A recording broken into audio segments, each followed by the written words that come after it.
what's going on, fellow Michigan Wolverine fans? It's about that time again. Time for my weekly predictions video. We have a big game this week. I know all the games are big games, but these last few games are the biggest games of the season for us. We have our last home game of the season versus Indiana, and I'm nervous because just like I knew that last week's game could be a trouble game, this could maybe be a trouble game because, we could be looking forward and looking ahead to obviously the biggest game of the season versus Ohio. So this is one of those games where we just got to get through it and get the win. Luckily, as I said, it's a home game. It's going to be 3:30 on ESPN. And, I mean, if we play the game the way we're supposed to play the game, we're going to win this game. Now, as far as the injuries go, I waited until later on in the evening to do this video. I was going to do it earlier, but I wanted to see if there was going to be any type of reports about, the injury status of Wilton Speight. Now, they've come out and said that he doesn't have a broken collarbone, allegedly, and he's going to be a game-time decision. So, we'll see how that goes.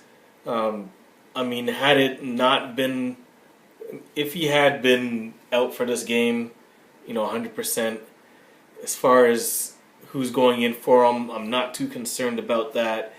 It's not like they're throwing Russell Bellamy in there. I get nightmares when I remember that game that guy came in there. I don't know how anyone gave him a scholarship. But anyways, I'm not going to talk about that. That just brings nightmares in all over again. But Okorn is, to me, from the time that he's been in there, a more than capable backup to Speight. So, I think either quarterback would have got the job, done for this game. Indiana is okay. They've always been known for their offense, not necessarily their defense. 5-5, like I said, it's a road game for them. So I think if our defense plays up to par, this will be a long game for them. But I don't see this game as being an issue too much if we stay focused and play the game the way we're supposed to play. Now, I know some people, there's a couple of things I wanted to also talk about. One is, I've seen a lot of sports shows and people in the comments talking about, why didn't Harbaugh have Okorn to get more reps as far as more passing opportunities in the blowout games and all this stuff.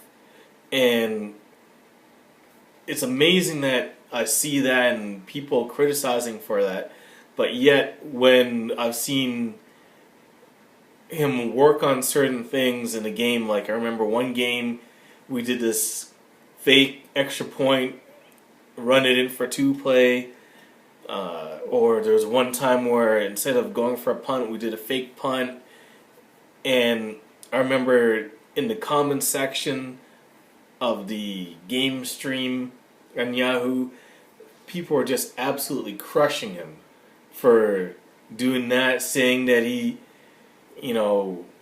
how terrible a coach he is, has he no shame, how dare him do that, running up the score, and I'm like, when is he supposed to work on these things if these other teams that we're playing against don't even want to compete? I mean, you're not going to do it in the Wisconsin game where we're only winning by 1 touchdown. Is that when he's going to put in Okorn just to see how good he is? No, we're trying to get the win.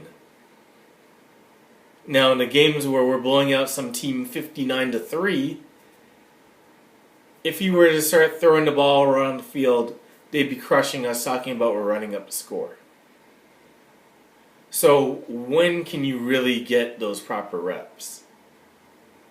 You can't do it in a game where the other team is still in it because, you know, you don't want it to be a case where you lose your rhythm or whatever the case may be and the team comes back and beats you. And you don't want to do it in a game where you're just absolutely crushing them because then it's going to look like you're running up the score. So he was kind of like you're damned if you do and you're damned if you don't, which lets you know that you just have to ignore what people are saying and just do your own thing and just let people just deal with it. That's the honest to God thing, to be honest with you. But another thing I wanted to talk about was this whole thing with him not releasing the injury report and letting everyone know whether he's out for the season or whatever the case may be. Look, he's done that since I can remember. Regardless of whoever it was, he wasn't going to disclose the injury. And you want to know why he didn't do that? He wanted to be consistent. So whether it was week 1 when there was injuries and he didn't want to disclose it, well, he's doing the exact same thing right now, in the second last week of the season. So kudos to him for staying consistent from week 1 to week 12 and doing the exact same thing. Why are you going to give the opponent something to game plan for? Why would you let them know, okay, well, this guy's not going to be in there, so all we have to worry about is this quarterback, so this is what we're going to do.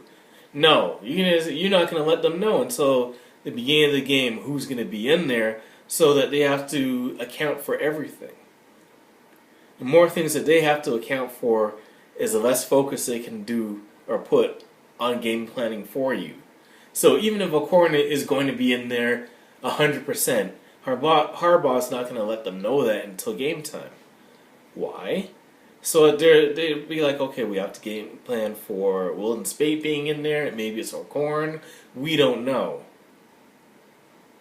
I mean, it's all about the game within the game. So I understand why he's doing that. So anyways, those are the two things that were just kind of irritating me. I did actually have one more thing that was kind of noticeable. And I just wanted to touch on that before the end of the video. And I hope this is, I can only speak for what I've seen in my channel. I don't know if this is like that for everyone else that's out there, or whatever case may be. But, I make these videos. I enjoy making them. I just share my opinions, my thoughts, my analysis of things I see about Michigan football. I try to keep it real. I don't try to be a fanboy about it. I try to be as objective as possible. I don't try to let my emotions sway my decision making. I just call it how I see it and make predictions and give my analysis based on that. So one thing I did notice is last week, normally my prediction videos get less views than my analysis video. Typically my analysis videos always outshine my predictions videos for whatever the case. I think last week was the first time that it was in reverse. And I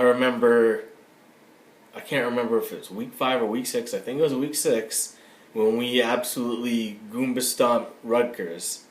My analysis video was my highest viewed video this season. So where am I going with this? Well, last week my analysis video was the least viewed video for my channel this year for Michigan videos. So the only thing I can conclude, and I hope this is not the case, is that, I hope we're not, as a fan base, we're just in it for the ride and we're not just being bandwagoners and that we're all true fans of our team. I'd like to see us be there regardless of whether we win or whether we lose, and I'd hate it if we're just running and we're not going to own up or show up when we lose. Win or lose, I'm going to make my videos. Win or lose, I'm going to give my honest opinion of what I see. I just hope that us as fans, we're not just going to be there for when we win, but when we lose, we run and hide. I mean, that's not true fans. Fans are there thick and thin. I just talked to my friend the other day. Hadn't spoken to him in a few months. He's a Notre Dame fan, and obviously, he's having a rough year this year. But he's watching every single game, whether they're getting smashed or whether they're winning, and that's a true fan. So I just hope, like I said, that we're not being on the bandwagon and just there when we win and celebrating when we win, and then when we lose, we're nowhere to be found. Like I said, the Rutgers video, most views, most comments, most everything. This Iowa video, barely anyone watched it. So that was kind of disappointing. Maybe it's just an anomaly, I don't know.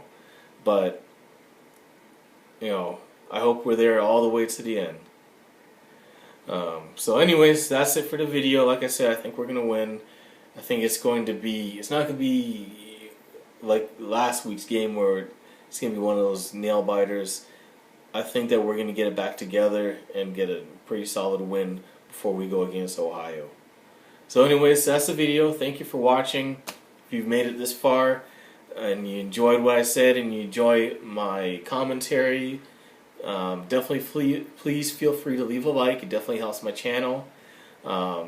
If you agree or disagree with what I said, if you have a comment about anything that I mentioned, please feel free to leave a comment in the comment section below. And try to share this video with as many people as possible. Get the word out there. Get everyone talking about Michigan football. Just get the buzz going. The more people are talking about Michigan, the more popular the team is. And just making the team a discussion everywhere is going to help in so many ways. So anyways, thank you very much for watching the video. And you have yourself a great day. And go Blue!